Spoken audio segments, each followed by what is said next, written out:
There was once upon a time a king who had a great forest near his palace, full of all kinds of wild animals. One day he sent out a huntsman to shoot him a roe, but he did not come back. Perhaps some accident has befallen him, said the king, and the next day he sent out 2 more huntsmen who were to search for him, but they too stayed away. Then on the 3rd day, he sent for all his huntsmen, and said, scour the whole forest through, and do not give up until you have found all 3. But of these also, none came home again, none were seen again. From that time forth, no one would any longer venture into the forest, and it lay there in deep stillness and solitude, and nothing was seen of it, but sometimes an eagle or a hawk flying over it. This lasted for many years, when an unknown huntsman announced himself to the king as seeking a situation, and offered to go into the dangerous forest. The king, however, would not give his consent, and said, "It is not safe in there. I fear it would fare with you no better than with the others, and you would never come out again." The huntsman replied, "Lord, I will venture it at my own risk. Of fear I know nothing." The huntsman therefore betook himself with his dog to the forest. It was not long before the dog fell in with some game on the way, and wanted to pursue it, but hardly had the dog run 2 steps when it stood before a deep pool, could go no farther, and a naked arm stretched itself out of the water, seized it, and drew it under.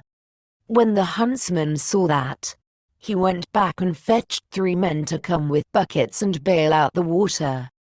When they could see to the bottom, there lay a wild man whose body was brown like rusty iron, and whose hair hung over his face down to his knees. They bound him with cords, and led him away to the castle.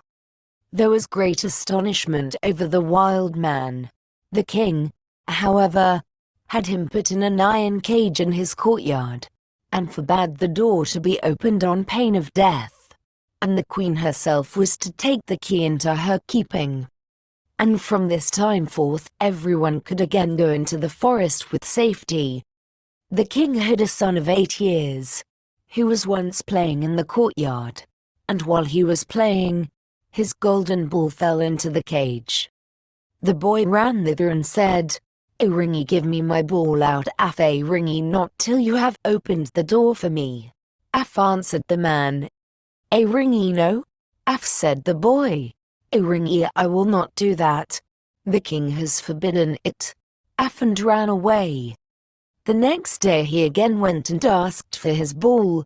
The wild man said, "Open my door," but the boy would not. On the 3rd day the king had ridden out hunting, and the boy went once more and said, "I cannot open the door even if I wished, for I have not the key." Then the wild man said, "It lies under your mother's pillow. You can get it there." The boy, who wanted to have his ball back, cast all thought to the winds, and brought the key. The door opened with difficulty, and the boy pinched his fingers. When it was open, the wild man stepped out, gave him the golden ball, and hurried away. The boy had become afraid. He called and cried after him, "Wild man, do not go away, or I shall be beaten." The wild man turned back, took him up, set him on his shoulder, and went with hasty steps into the forest. When the king came home, he observed the empty cage, and asked the queen how that had happened. She knew nothing about it, and sought the key, but it was gone. She called the boy, but no one answered. The king sent out people to seek for him in the fields, but they did not find him. Then he could easily guess what had happened, and much grief reigned in the royal court. When the wild man had once more reached the dark forest, he took the boy down from his shoulder, and said to him, Iringi, you will never see your father and mother again, but I will keep you with me, for you have set me free, and I have compassion on you. If you do all I bid you, you shall fare well. Of treasure and gold have I enough, and more than anyone in the world. He made a bed of moss for the boy, on which he slept, and the next morning the man took him to a well, and said, Iringi, behold, the gold well is as bright and clear as crystal. You shall sit beside it, and take care that nothing falls into it, or it will be polluted. I will come every evening to see if you have obeyed my order. The boy placed himself by the brink of the well, and often saw a golden fish or a golden snake show itself therein, and took care that nothing fell in. As he was thus sitting, his finger hurt him so violently that he involuntarily put it in the water. He drew it quickly out again, but saw that it was quite gilded, and whatsoever pains he took to wash the gold off again, all was to no purpose. In the evening Iron Hans came back, looked at the boy, and said, Iringi, what has happened to the well? Iringi, nothing, nothing. He answered, and held his finger behind his back, that the man might not see it. But he said, Iringi, you have dipped your finger into the water.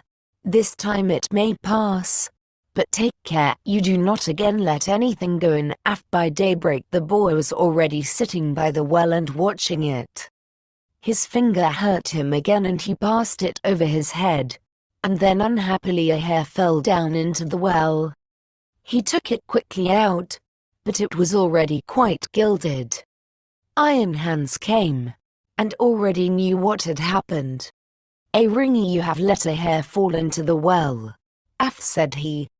Iringi, I will allow you to watch by it once more, but if this happens for the third time then the well is polluted and you can no longer remain with me. On the third day, the boy sat by the well, and did not stir his finger, however much it hurt him.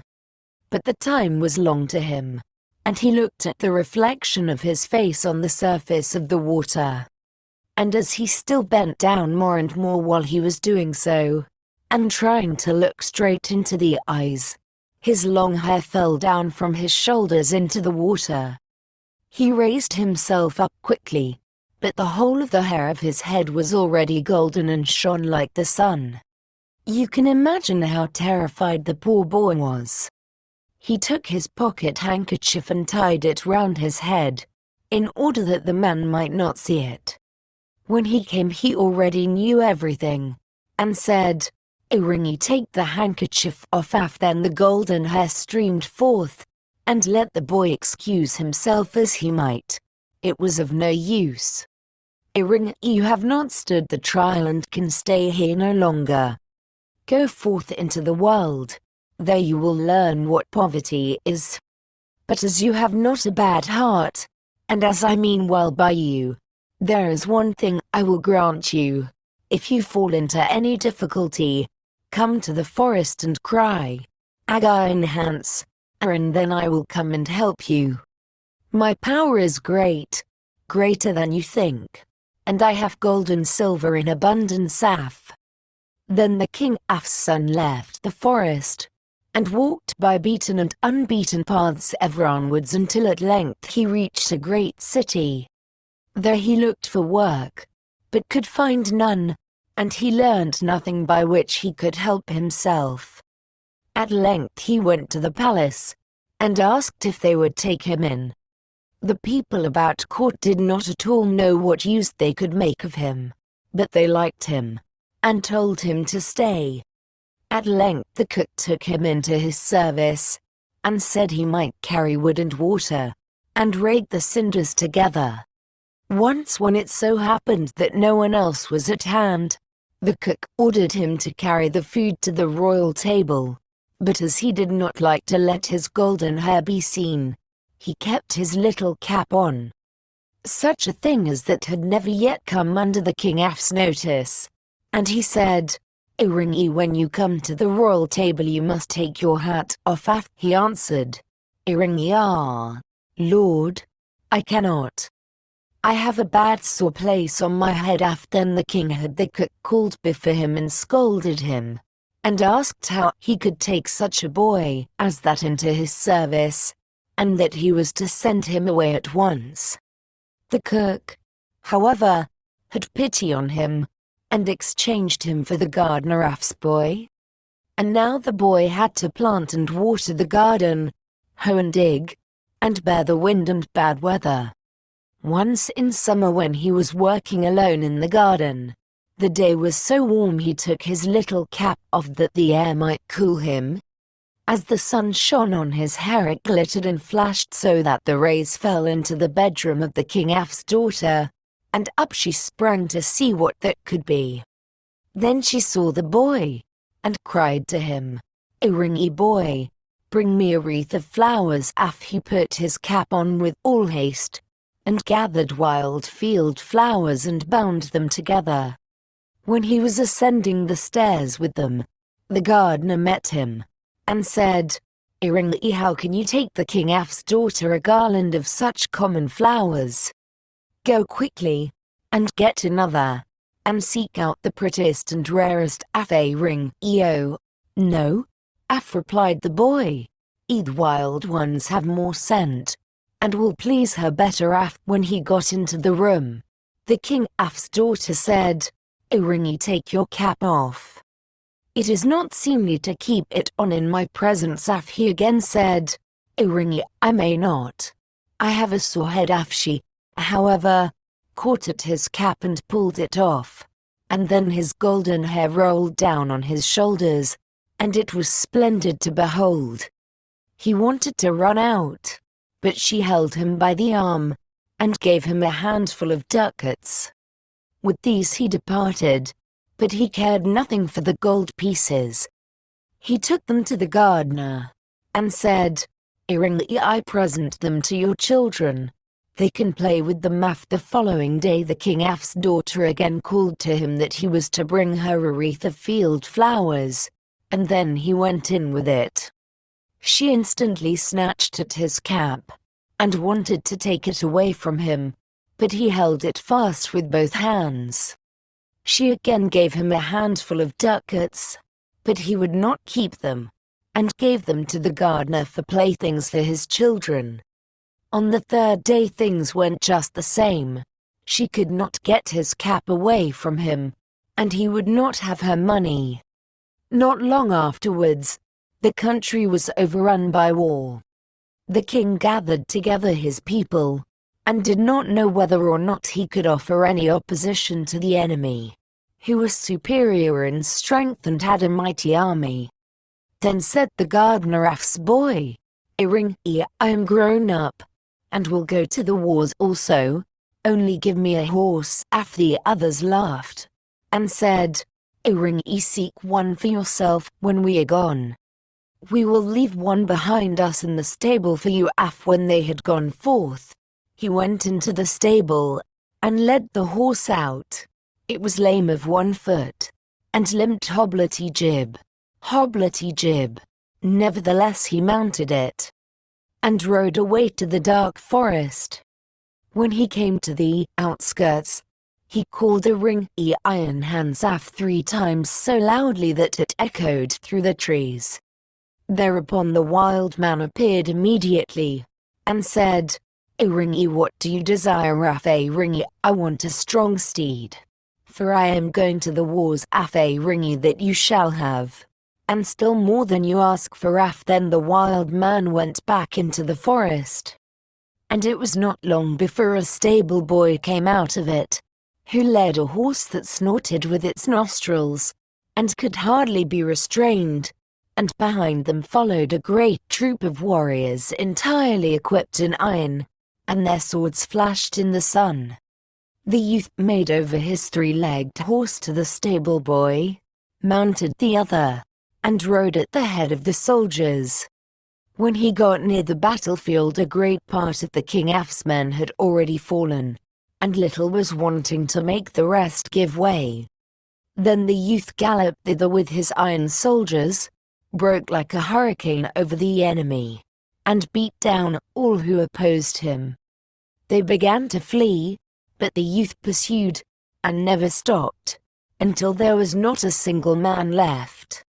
Instead of returning to the king, however, he conducted his troop by byways back to the forest, and called forth Iron Hans. "Ringy, what do you desire?" asked the wild man.